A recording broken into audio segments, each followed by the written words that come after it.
السلام عليكم ورحمة الله وبركاته. الحمد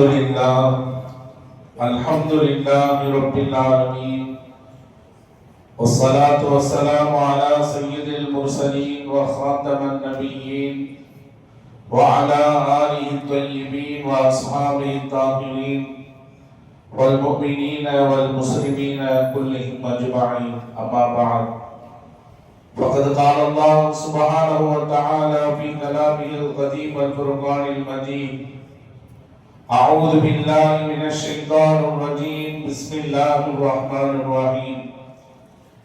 إن الله وملائكته يصلون على النبي يا أيها الذين آمنوا صلوا عليه وسلموا تسليما. اللهم صل على سيدنا محمد وبارك وسلم عليه.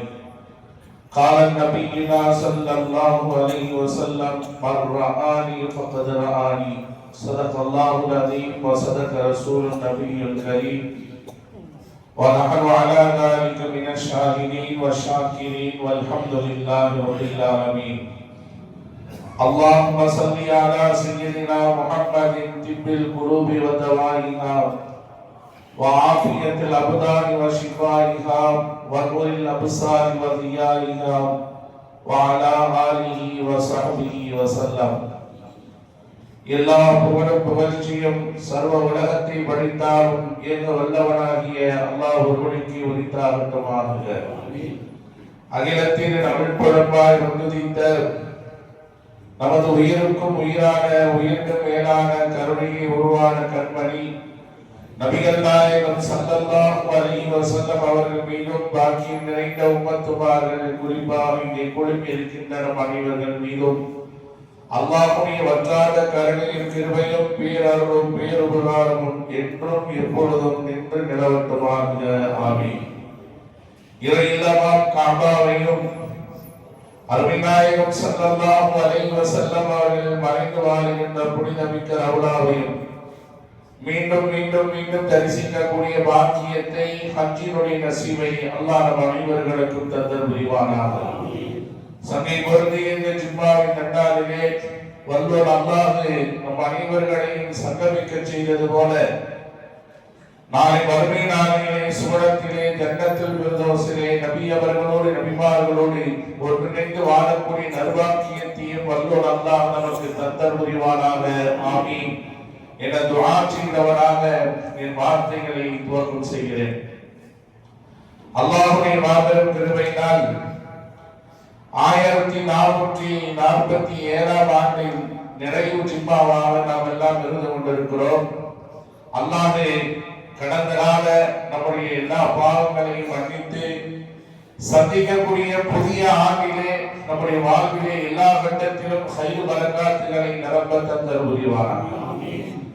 அருமையானவர்களே, இன்றைக்கு ஜும்மாவிலே நாம் பார்க்கக்கூடிய தலைப்பு என்னவென்றால், நமது உயிரினும் மேலான கண்மணி நாயகம் ஸல்லல்லாஹு அலைஹி வஸல்லம் அவர்கள் மீது ஓதப்படக்கூடிய ஸலவாத்துகளில் மிகவும் பிரசித்தி பெற்ற ஸலவாத்தாக திகழக்கூடிய புர்தா ஷரீஃப் என்ற ஒரு காவியம். இந்த புர்தா ஷரீஃபினுடைய விளக்கம் என்ன, விவரம் என்ன, உருவாக்கப்பட்ட வரலாறு என்ன, இது மார்க்கத்தின் பார்வையில் எந்த தரத்தில் இருக்கிறது என்ற விஷயங்களை எல்லாம் இன்றைக்கு நாம் பார்க்க இருக்கிறோம். புர்தா அப்படின்ற வார்த்தைக்கு என்ன அர்த்தம் அப்படின்னா, சால்வை என்று அர்த்தம். புர்தா என்றால் போர்வை, சால்வை. இந்த கண்ணியப்படுத்துறதுக்காக மேல போடுவோம் இல்லையா, அதுக்குதான் புர்தான்னு சொல்லுவாங்க அரபியில. எதற்காக இந்த வார்த்தை வந்தது என்பதை இன்ஷா அல்லாஹ் நாம் நடுவிலே பார்க்கலாம். இன்னொரு இந்த வார்த்தைக்கு அர்த்தமும் இருக்கிறது. புருஉதா, புருஉதா அப்படின்ற ரெண்டாக பிரிப்பார்கள். புரு என்றால் விடுதலை, நிவாரணம். தா அப்படின்னா நோயின் அர்த்தம். இப்ப ரெண்டுத்தையும் சேர்த்து வச்சு பார்த்தா நோயிலிருந்து நிவாரணம் பெறுதல். இந்த புர்தா என்ற வார்த்தைக்கு இப்படி ஒரு விளக்கம் இருக்கிறது. இது என் சொந்த கருத்து கிடையாது, அகராதியிலே இருக்கக்கூடிய விஷயங்கள். அல்லாஹ்வுடைய கிருபையினால நம்முடைய குருவுதா மஹல்லாவுல ஒவ்வொரு மாதமும் சிறப்பான முறையில் புர்கா ஷரீஃப் மஜ்லிஸ் நடைபெற்று வருது. நிறைய நபர்கள் பங்கு பெறுகிறார்கள், பயனடைகின்றார்கள். ஆனா இதனுடைய பின்னணி என்ன என்பதை கொஞ்சம் தெரிந்து கொண்டால் இன்னும் அதனுடைய தாக்கம் அதிகமாக இருக்கலாம், இன்னும் அதன் மீது ஒரு ஆர்வம் ஏற்படலாம் என்ற அடிப்படையில் தான் இந்த புர்கா ஷரீஃபினுடைய வரலாறுகளை நாம் பார்க்க கடமைப்பட்டிருக்கிறோம். இது யார் இயற்றினார்கள் என்றால் ஷரஃபுத்தீன் முஹம்மது பூஸ்ரி ரஹ்மத்துல்லாஹி அலைஹி. பூஸ்ரி இமாம் அப்படின்னு சொல்லுவாங்க. இவருடைய ஒரிஜினல் பேர், புர்காவை இயற்றிய இமாம் அவருடைய பேரு ஷரஃபுத்தீன் முஹம்மது பூஸ்ரி அப்படின்னு பெயரோடு சேர்ந்தவர். அதென்ன பூஸ்ரி அப்படின்னா, பூஸ்ரி என்பது ஊருடைய பெயர். பொதுவாகவே அரபகத்து மண்ணில அரபகத்தை சார்ந்தவர்கள் எல்லாம் தன்னுடைய ஊரை நினைவுபடுத்துவது வழக்கம். இப்ப புகாரி சொல்றோமே, புகாரினா என்னது? புகாரியை இயற்றிய இமாம் அவருடைய பேரு ஒரிஜினல் பேரு முஹம்மது இஸ்மாயில். ஆனா புகாரி இமாம், புகாரி ஷரீஃப், புகாரி இமாம், புகாரி ஷரீஃப். இந்த புகாரி என்பது என்னன்னா, புகாரான்றது ஊருடைய பேரு. அந்த ஊரிலே அவர்கள் பிறந்ததினால் அல்லது வளர்ந்ததினால் கல்வி கற்றதினால் புகாரி, புகாரா நாட்டை சார்ந்தவர் என்று அர்த்தம். இப்ப பூஸ்ரி அப்படின்றது அந்த ஊரை சார்ந்தவர், அந்த ஊர்ல பிறந்தவங்க தான் இமாம் ஷரஃபுத்தீன் முஹம்மது ரஹ்மத்துல்லாஹி அலைஹி. இப்ப இவங்க யார்? இவர்கள் மிகப்பெரிய ஒரு கல்விமான். அல்லாஹ் தஆலா இவர்களுக்கு கொடுத்த ஒரு நினைவாற்றல் என்ன அப்படின்னா, 7 வயதுல குர்ஆனை மனனம் செய்த ஹாஃபிஸாக ஆயிட்டார் ஷரஃபுத்தீன் முஹம்மது ரஹ்மத்துல்லாஹி அலைஹி. 7 வயதிலே குர்ஆனை மனனம் செய்த ஹாஃபிஸ். அதற்கு பின்னால் மார்க்கத்தை கற்றறிந்த, ஷரியத்தை கற்றறிவதற்காக உலகத்திலே மிக பிரபலியமான அஸ்கர் மதரசா ஈஜிப்தில் இருக்கு. அந்த மதரசாவிலே அவர்கள் கல்வி கற்று இலக்கண இலக்கியத்தில் மிகவும் கைதேர்ந்தவர்களாக சிறந்து விளங்கியவர்கள் தான் பூஸ்ரி இமாம் அவர்கள். இவர்களுடைய அந்த கல்வியினுடைய வெளிப்பாடு என்ன அப்படின்னா, கவிநடையில இவங்க கைதேர்ந்தவர்கள். ஒரு அரசரை உயர்த்தி கவி எழுதுவதற்கும் இவங்க கை தேர்ந்தவர்கள், ஒரு அதிகாரி தரம் தாழ்த்தி எழுதுவதற்கும் இவங்க கை தேர்ந்தவர்கள். நிறைய காவியங்களை எல்லாம் எழுதினார்கள். இவருடைய திறமைக்கு அரசாங்கத்திலிருந்தே உத்தியோகம் கிடைத்தது. அரசாங்கத்திலிருந்து உத்தியோகம் கிடைக்கின்ற சும்மா எடுக்க மாட்டாங்க, திறமை இல்லாம யாரையும் கூப்பிட மாட்டாங்க. இப்ப இவங்க ஹாஃபிஸாக இருந்ததினாலும் இலக்கண இலக்கியத்திலே கை தேர்ந்தவர்களாக இருந்ததினாலும் அதில் குறிப்பாக கவிவாழக்கூடிய திறன் இருந்ததினால் இவர்கள் அரசாங்க வேலையை தேர்ந்தெடுக்கப்பட்டார்கள், பயணிக்கிறார்கள். அவருடைய அரசாங்க வேலையின் மூலமாக பல கவிதைகள் எழுதுகிறார்கள். அந்த ஒரு தருணத்துலதான் ஒரு நபர் இவரை பார்த்து கேட்டாங்க, இமாம் பூஸ்ரி ரஹ்மத்துல்லாஹி பார்த்து, நீங்க ரசூலுல்லாஹ் கனவுல பார்த்திருக்கீங்களான்னு கேட்டாங்க. அருமையானவர்களே, ரசூலுல்லாஹ்வை கனவிலே பார்க்கக்கூடிய விஷயத்துல ரசூலுல்லாஹ் ஒரு விஷயம் சொல்லியிருக்கிறாங்க. அதை நம்ம மனசுல வச்சிருக்கோம். மர்ரானி ஃபகத் ரானி ஸல்லல்லாஹு அலைஹி வஸல்லம், யார் என்னை கனவில் பார்க்கின்றாரோ அவர் என்னைத்தான் பார்க்கிறார், என்னுடைய உருவத்திலே ஷைத்தான் வரமாட்டான் என்றார்கள் நபிகள் கோபான் ஸல்லல்லாஹு அலைஹி வஸல்லம் அவர்கள். வலிமாருடைய வரலாறுகள், நல்லவருடைய வரலாறுகள் புரட்டி பார்க்கும்போது ரசூலுல்லாஹ்வை கனவிலே கண்டேன், ரசூலுல்லாஹ் கனவிலே தரிசித்தேன், ரசூலுல்லாஹ்வோடு உரையாடினேன், பேசினேன் என்று வருகிறது என்றால் அது நிச்சயமாக சந்தேகத்திற்குரிய விஷயம் அல்ல, நம்பத்தகுந்தமான விஷயம் தான். நம்ம அதுல ஒருபோது என்ன செய்யக்கூடாது, அதுல நம்ம சந்தேகப்படவே கூடாது. ஏனென்றால் எல்லோருடைய கனவிலும் அவ்வளவு சீக்கிரத்தில் பெருமானார் வந்துவிட மாட்டார்கள். இஷ்கே ரசூலாக இருக்க வேண்டும், நபியின் மீது பேராவல் கொண்டவர்களாக, காதல் கொண்டவர்களாக, சுன்னத்துகளை பின்பற்றக்கூடியவர்களாக, சதாவும் அதே நினைப்பிலே உரியவர்களாக இருக்கக்கூடியவர்களுக்கு அவர்கள் காட்சி தருவார்கள். ஆக கனவில் வந்தால் அது ரசூலுல்லாஹ் தான். ரசூலுல்லாஹ்வுடைய தோற்றத்துல யாரும் என்ன செய்ய மாட்டாங்க, கனவுல வர மாட்டாங்க. வேற யாரும் ரசூலுல்லாஹ்வுடைய தோற்றத்துல உருவெடுக்க மாட்டாங்க. அப்ப அதுதான் ரசூலுல்லாஹ் சொன்னாங்க, என்னை யார் கனவில் காண்கிறாரோ அவர் என்னைத்தான் பார்க்கிறார், வேற யாரையும் பார்க்க மாட்டார். அப்ப வலிமார்களுடைய வரலாறுகள்ல நிறைய விஷயங்கள் இடம்பெறும் போது ரசூலுல்லாஹ் தரிசனம் கிடைக்கிறது. அப்ப இந்த மாதிரி கேட்டாங்க பூஸ்ரி இமாம்கிட்ட, நீங்க ரசூலுல்லாஹ் கனவுல பார்த்திருக்கிறீங்களான்னு. அன்றையிலிருந்து பூஸ்ரி இமாமுடைய உள்ளத்துல ஒரு விதமான உறுத்தல், இவ்வளவு காலமாக நாம் இருந்து கொண்டிருக்கிறோம். ஆனால் பெருமானாரை இன்னும் நாம் கனவிலே காணவில்லையே என்ற எண்ணத்திலே சதா காலம் சிந்தித்து சிந்தித்து சிந்தித்து இரவும் பகலும் மாறி மாறி மாறி ரசூலுல்லாஹ் பார்க்கணும்ன்ற ஆவல் வந்துருச்சு. இன்னைக்கு நம்ம எல்லாம் ரசூலுல்லாஹ் பார்த்திருக்கோமா அப்படின்றது ஒரு பக்கம், பார்க்கணும்ன்ற எண்ணம் இருக்கா அப்படின்னா இன்ஷா அல்லாஹ் சொல்லுவோம். ஆனா அதுக்குள்ள முயற்சிகளை ஈடுபடுவோமா? ஜிம்மா பயான் முடிஞ்சோடனே அது ஒரு தொப்பி கட்டுறதோட பயானி கட்டி வச்சு அடுத்த பலவுக்கு போயிடுவோம். ஆனா இந்த ஒரே ஒரு வார்த்தை பூஸ்ரி இமாமை குலைத்தெடுத்தது. இரவு பகல் மாறாமல் ரசூலுல்லாஹ்வை கனவிலே காண வேண்டும் என்ற எண்ணத்தோடு தன்னுடைய எல்லா வேலைகளையும் விட்டாங்க. அரசு சார்ந்த எல்லா பணிகளையும் விட்டாங்க. மற்ற சார்ந்த எல்லா கவிகளையும் எழுதுறது விட்டுட்டாங்க. அவர்களுடைய சிந்தனை முழுக்க முழுக்க ரசூலுல்லாஹை பார்க்க வேண்டும் என்ற அந்த ஆவல் கடைசியில் எங்க போய் விட்டுச்சு தெரியுமா? இமாம் பூஸ்ரி ரஹ்மத்துல்லாஹி அவர்களுக்கு பக்கவாதமே வந்துருச்சு. பக்கவாதமே என்னது? ஒரு மனிதனுடைய சரிபாதி செயலிழந்து போறது, கை கால் எதுவுமே தூக்க முடியாம செயல்படுத்த முடியாம படுக்கையில் ஆக்கிறோம். இந்த பக்கவாதத்தினுடைய நோயிலே பீடிக்கப்பட்டார்கள் இமாம் பூஸ்ரி ரஹ்மத்துல்லாஹி.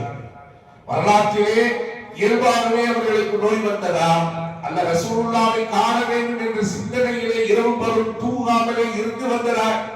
ஆக பக்கவாதத்தில் பாதிக்கப்பட்டார்கள் என்பது உண்மையான செய்தி.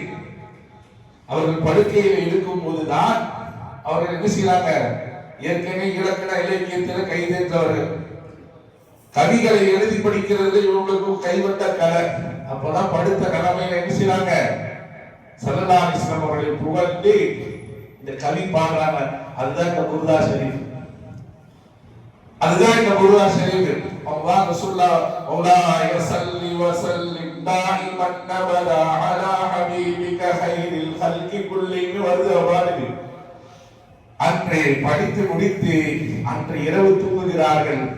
அந்த தூக்கத்திலே கனவு ஒன்று வருகிறது. என்ன தெரியுமா? கனவிலே நடக்கக்கூடிய நிகழ்வே நிஜமாவே தெரியுது. எல்லாமே என்னன்னா, அவங்க இமாம் அவர்கள் தூங்குறாங்க, கனவு ஒன்று காட்சி வருகிறது. அவர்கள் இருக்கக்கூடிய ரூம் எல்லாம் கஸ்தூரி மரம், கனவிலே கஸ்தூரி மரமாக வீசுகிறது. வெள்ள வெள்ளேர் என்ற ஆடை அணிந்து அற்புதமான தாடியோடு தோற்றத்தோடு சீடர்களோடு ஆஜராகக்கூடிய காட்சியை இமாம் பூஸ்ரி ரஹ்மத்துல்லாஹி பார்க்கிறார். ஏதோ ஒன்று நடக்க போகிறது, ஏதோ ஒரு பேர் அற்புதம் நடக்க போகிறது என்பதை கனவிலே விளங்கிக் கொள்கிறார்கள். வந்த அந்த பெரியார் வேறு யாரும் இல்லை, நம்ம உயிரினும் மேலான கண்மணி நபிகள் நாயகம் ஸல்லல்லாஹு அலைஹி வஸல்லம் அவர்கள். அருமையானவர்களே, நம்ம இப்ப வரலாறு பார்த்துட்டு இருக்கிறது என்ன பார்த்துட்டு இருக்கோம்? என்ன வரலாறு பார்த்துட்டு இருக்கோம்? நீங்க எப்படி நீங்க பேரச்சிக்கணும்?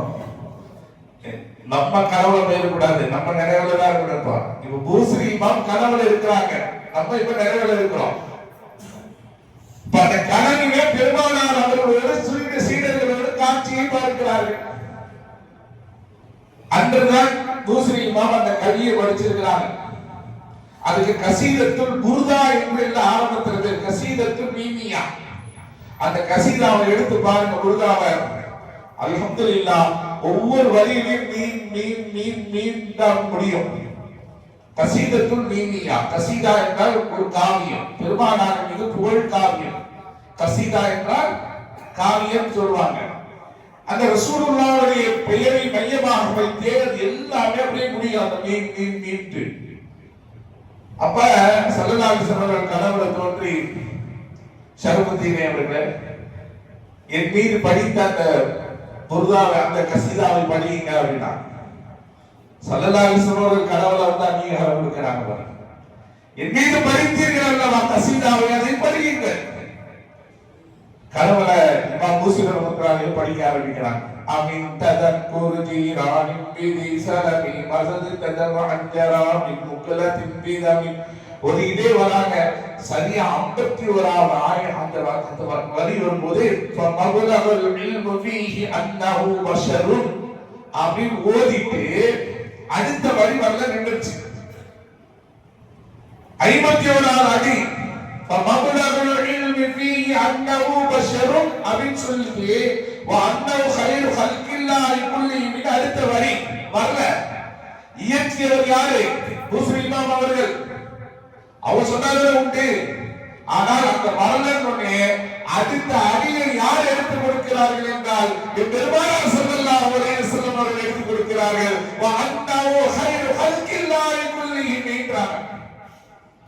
பெருமானார் அவர்கள் அந்த அடுத்தவரை நினைவுபடுத்துகிறார்கள். அதற்கு பின்னால் அவர்கள் ஓத முழுமையாக கசீதாவை ஓதி முடிக்கிறார்கள். ஓதி முடித்த மாத்திரத்தில் அந்த புர்தா ஓதி இருக்கும்போது ரெண்டு மீன் சந்திக்கக்கூடிய இடங்கள்லாம் வரும். அந்த இடத்திலெல்லாம் இமாம் பூசரி ரஹ்மத்துல்லாஹி ஓடும் போதெல்லாம் ரசூலுல்லாஹ் தன்னை அசைத்துக் கொண்டு சிரித்த முகத்தோடு ரசித்ததோடு அதை கேட்டார்கள் என்று இமாம் அவர்கள் பதிவு செய்கிறார். ஓதி முடிச்சதுக்கு பின்னாடி ஸல்லல்லாஹு அலைஹி வஸல்லம் அவர்கள் தன்னுடைய பொற்கரத்தால் தடவி விட்டார்கள். தடவி விடுகிறார்கள் பூசரி இமாம் அவர்களுக்கு. தன்னுடைய மேலாடையில் இருக்கக்கூடிய அந்த ஆடையை கரட்டி இமாம் அவர்களுக்கு பொத்துகிறார்கள். இங்க கசீதத்தில் புர்தா என்று வந்ததற்கு காரணம், பெருமானார் அவர்கள் கரல் வந்து ஓத சொல்லி மறந்த அந்த வரிகளை எடுத்து சொல்லி அதை ஓத ரசிக்க கேட்டு பெருமானார் தன்னுடைய அங்கியை ஒன்றை மேலே பொட்டி தன் பொருட்களத்தால் தடவி விடுகிறார்கள். எல்லா மருத்துவர்களால் கைவிடப்பட்ட அந்த பக்கவாத நோய் சுபூக்கு எந்திக்கும் போது இமாம் பூசரி ரஹ்மத்துல்லாஹி அலைஹி சுகத்தோடு எந்திக்கிறாங்க. எப்படி எந்திக்கிறாங்க? நோய் அதற்கு முன்னால் இல்லாதது போல. பக்கவாத நோய் வந்தாலே படுக்கையில் இருந்து எந்திக்க முடியாது, ஆழ்துணை இல்லாமல் உட்கார முடியாது. மறுநாள் சுபுவிற்கு இமாம் அவர்கள் பள்ளிவாசலுக்கு நடந்து செல்கிறார்கள். அந்த காட்சி, அந்த கனவுல எல்லாம் முடிஞ்சதுக்கு பின்னாடி முடிச்சு பார்க்கிறாங்க. ஸல்லல்லாஹு அலைஹி வஸல்லம் அவர்கள் கனவிலே தரிசிக்கும் போது அந்த அறை, அந்த ரூம் எந்த நறுமணம் கமழ்ந்து கொண்டிருந்ததோ நினைவிலும் அந்த வாசம் வீசிக் கொண்டிருந்தது என்கிறார்கள் பூசரி இமாம் அவர்கள். கனவிலே போட்ட அந்த புர்தாவுடைய ஆடை முடித்து பார்க்கிறார்கள், மேலே தவறு கொண்டிருக்கிறது. எவ்வளவு பெரிய ஒரு சந்தோஷம் இருக்கும் பாருங்க. அல்லாஹு அக்பர், அல்லாஹ்வுக்கு நன்றி செலுத்தி இங்க ஒரு விஷயத்தை வழங்கணும். எந்த நபியாக இருந்தாலும், எந்த ரசூலாக இருந்தாலும், எந்த வலியாக இருந்தாலும் நோயை தீர்ப்பவன் அல்லாஹ், அவர் எந்த சந்தேகமும் இல்லை. ஆனால் அல்லாஹ் யாரின் மூலமாக தீர்த்தான் என்று வருவது ரசூலின் மூலமாக. இந்த குர்ஆனினுடைய ஸலவாத்தின் பொருட்டினார். காலையில இங்கு சுபூக்கு போறாங்க. போகும்போது எதிர்க்க ஒரு பெரியார், ஒரு இறைநேசர் வந்து, என்ன பூசரி அவர்களே நல்லா இருக்கீங்களா? நல்லா. இந்த கசீதா அவர்கள் படிச்சீங்களே, எந்த கசீதா? நான் நிறைய கசீதா படிச்சிருக்கிறேன். அதான் அமின் ததக்குரு ஜீரானின் பிதி சரமிபி ரசூலுல்லாஹ் பத்தி படிச்சீங்கல்ல? ஆமா, அது கொஞ்சம் கொடுங்களே, நான் ஓதிட்டு தாராகிறேன். பூசரி இமாம் அவர்கள் பெருமானாரை கனவிலே கண்டது, சாவை பொத்தியது, வரிகளை நினைவுபடுத்தியது, ஆனந்த பரவசம் அடைந்தது, எதையுமே யாருக்கும் சொல்லல. ஆனா இவர் என்ன கேட்கிறாரு? ரசூலுல்லாஹ் ஓதி காப்பீங்க அந்த கசீதத்துல் புர்தா, அது கொஞ்சம் கொடுங்க அப்படின்னா. நான் யார்கிட்டயுமே சொல்லலையேப்பா, உனக்கு எப்படி தெரியும் கேட்டாங்க. நான் யார்கிட்டயுமே சொல்லலையே, உனக்கு எப்படி தெரியும்? அப்பதான் சொன்னாங்க, ரசூலுல்லாஹ்வோட சில சீடர்கள் வந்தாங்கல்ல, அந்த சீடர்களை நானும் ஒருத்தன். பெருமானாரோடு வந்த அந்த சீடர்களின் சஹாபாக்களில் நானும் ஒருவன். பெருமானாரை அங்கீகாரம் பெற்ற அந்த கசீதாவுக்கு மதிப்பு தானே என்று சொன்ன மாத்திரத்திலே அதற்கு பின்னால் தான் அவருடைய ரகசியங்கள் எல்லாம் மக்களுக்கு பரவ ஆரம்பிக்கிறது. அந்த காலத்தில் வாழ்ந்த மன்னருடைய அரசவையில் இருந்த அமைச்சர்கள் எல்லாம் புர்தாவுடைய அருமைகளை உணர்ந்து பல பிரதிகளாக வாங்கிட்டு போய் ஓதி என்ன தேவையுடையவர்களாக இருந்தார்களோ அத்தனை தேவைகளை முன்வைத்து ஓதக்கூடியவர்களாக இருந்தார்கள். சயீத் இப்னு ஃபாரூக் என்று சொல்லக்கூடிய மிகப்பெரிய ஒரு இறைநேசர் தான் அவருக்கு ஒரு கண்வலி. கண்வலி சாதாரண கண்வலி இல்ல, கடுமையான கண்வலி. எத்தனையோ டாக்டர் போய் பார்த்தார், எத்தனையோ வைத்தியர்கிட்ட போய் பார்த்தார், எந்த வைத்தியரோட வைத்தியமும் பயனளிக்கல. என்னவோ செஞ்சு பார்த்தார், இந்த ஊருக்கு போய் அந்த ஊருக்கு போய், இந்த மருத்துவம் அந்த மருத்துவம், இந்த மருந்து அந்த மருந்து, எதுக்கு அசையல. அவருடைய கனவிலே நமது நாயகம் ஸல்லல்லாஹு அலைஹி வஸல்லம் அவர்கள் தோன்றி தோன்றினார்கள். நான் சொன்னது போல ரசூலுல்லாஹ் யாருடைய கனவில் தோன்றினார்களோ அது ஹக்கான விஷயம், இது கதை அல்ல, கற்பனை அல்ல. தோன்றி சொன்னார்கள், எப்பா சயீது ஃபரூக் பூசரிட்ட போய் என் மீது ஓடப்பட்ட கசீதத்துல் புர்தா இருக்குமோ, கவனிக்க வேண்டிய விஷயம், என் மீது ஓடப்பட்ட கசீதத்துல் புர்தாவை வைத்திருக்கிறார், அதை வாங்கி உன் கண்ணில் ஒத்திக்கோ, உனக்கு ஷிஃபா உண்டாங்க. ரசூலுல்லாஹி ஸல்லல்லாஹு அலைஹி வஸல்லம் என்ன சொன்னாங்க? ரசூலுல்லாஹ் அதை வாங்கி ஓடுன்னு சொல்லல, ஓடுறது எவ்வளவு சிறப்புன்றதை விளங்கிக்கோங்க. அந்த கசீதாவை வாங்கி உன்னுடைய கண்ணிலே வைத்து ஒத்திக்கொள், நிச்சயமாக உனக்கு ஷிஃபா உண்டு என்று ஸல்லல்லாஹு அலைஹி வஸல்லம் அவர்களை கனவிலே தரிசித்து சொல்ல, இவர் விடுதலுக்கு பின்னாடி போய் அந்த கசீதாவை போய் வாங்கி இந்த புர்தா ஷரீஃபை வாங்கி கண்ணில் ஊத்தி அவர் மேற்கொண்டு ஓத, அல்லாஹு அக்பர், அவருடைய நீண்ட காலமான கண்களினுடைய நோய் நீங்கியது என்பது வரலாறு. புர்தாவினுடைய காவியம் உருவாகி 200 வருஷம் ஆச்சு. எத்தனை வருஷம்? இன்னைக்கு நம்ம ஓதுறது வேணா 1 வருஷம் 2 வருஷமா இருக்கலாம். உருவாக்கப்பட்டு 200 ஆண்டு காலம். நீங்க மதீனாவுக்கு போனீங்கன்னா பாபு சலாம் கேட்ல இருக்கக்கூடிய தூண்லாம் ஒவ்வொரு தூண்லையும் புர்தா ஷரீஃப் எழுதப்பட்டிருக்கும்.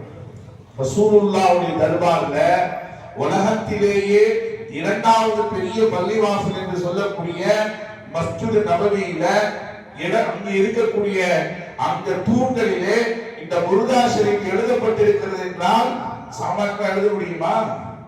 இன்றைக்கு கோடான கோடி மக்கள் எல்லாம் அந்த புர்தா ஷரீஃபை ஓதி பயன்பெற்றுக் கொண்டிருக்கிறார்கள் என்பது வரலாறு.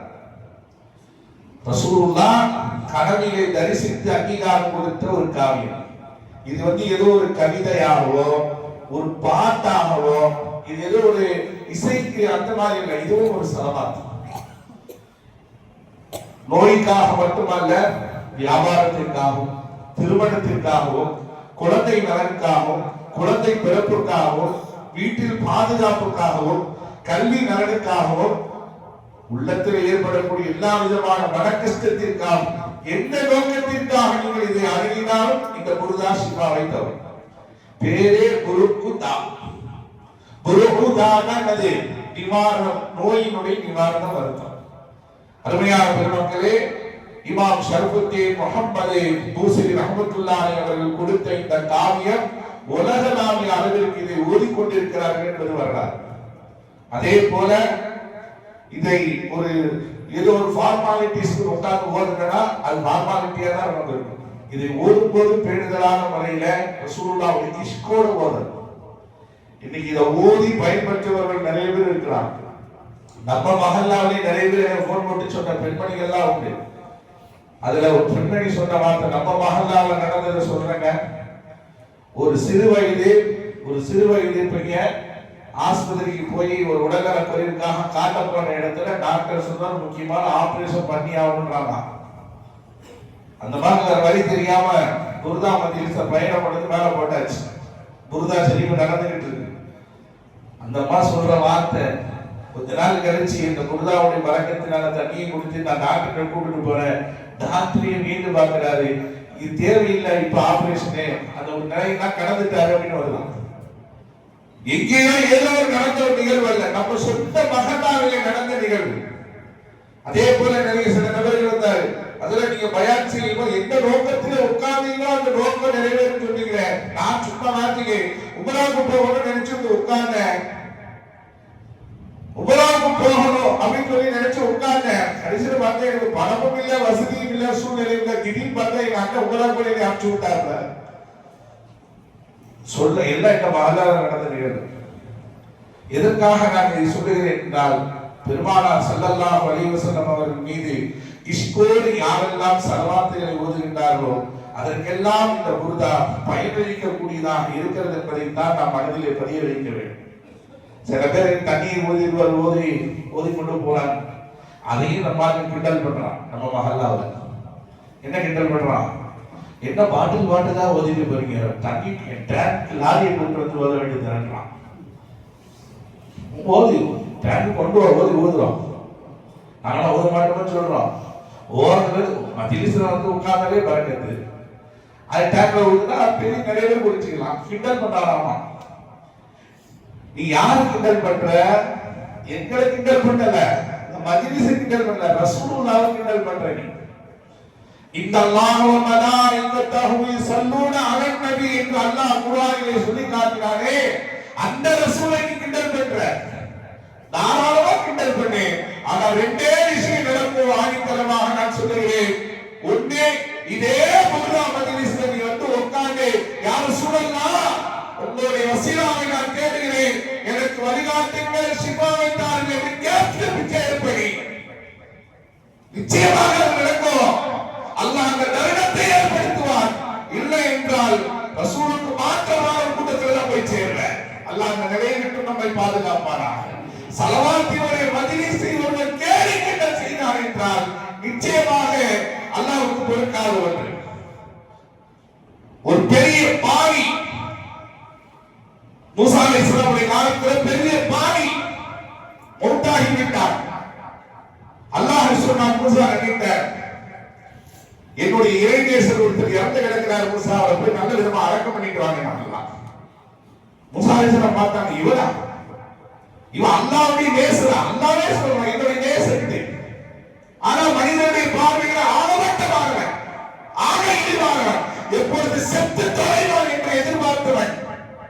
அல்லாஹ் இப்படி சொல்லுகிறானே, என்ன காரணம் என்று ஆய்வு செய்து பார்க்கும்போது அல்லாஹ் மூசா அலைஹிஸ்ஸலாமுக்கு சொன்னா, அவன் அடக்கம் பண்ணதுக்கு பின்னாடி கேட்டான் மூசா அலைஹிஸ்ஸலாம், யா அல்லாஹ், உலகமே அவனை கூட்டுகிறது, ஆனா நீ இவனை இறைநேசர் என்று சொல்லுகிறாயே, என்ன காரணம் அப்படின் போது அல்லாஹ் சொன்னா, இவன் பாவிதான். ஆனா தௌராத் வேதத்தை ஓதும் போது ஒரு இடத்துல முஹம்மது அஹம்மது என்று இறுதி தூதருடைய பெயர் வரும்போது அதை கண்ணியப்படுத்துவோமா, முக்தி புகழ்ந்து ஆகுவாட்டினார். அந்த முக்தி புகழ்ந்த அந்த ஒரே காரணம் என்னுடைய இறைநேசனாக மாறிட்டார். ரசூலுல்லாஹ்வை முக்தி புகழ்ந்த அந்த ஒரு காரணம், அந்த முஹப்பத்தினுடைய அந்த வெளிப்பாடினால ஒரு காரணம் அல்லாஹ்வுக்கு நேசராக மாற்றுகிறது என்றால், நீ ரசூலுல்லாஹ்வை கிண்டல் பண்ற, ஓதி ஊதுறது உனக்கு இலக்காரமா தெரியுது, பொறுத்திருந்து பார்ப்போம் என்ன நடக்கிறது என்பதை அல்லாஹ் ஒருவர் பார்த்துக் கொண்டிருக்கிறான். ஸலவாத்தினுடைய விஷயத்தில் நாம் இஷ்கோடு செயல்படுவோம். நம்முடைய நாட்டங்களை திட்டங்களையும் அல்லாஹ் நிறைவேற்றி தர காத்துக் கொண்டிருக்கிறான். இன்ஷா அல்லாஹ் அதன் அடிப்படையில் வரக்கூடிய புத்தாண்டுகளை நாம் வரவேற்கும் போது இந்த புர்தாவை ஓதி நாம் வரவேற்கும். யா அல்லாஹ், உன்னுடைய ஹபீபின் மீது நான் ஸலவாத் ஓதி இந்த புத்த ஆண்டை நான் வரவேற்கிறேன்.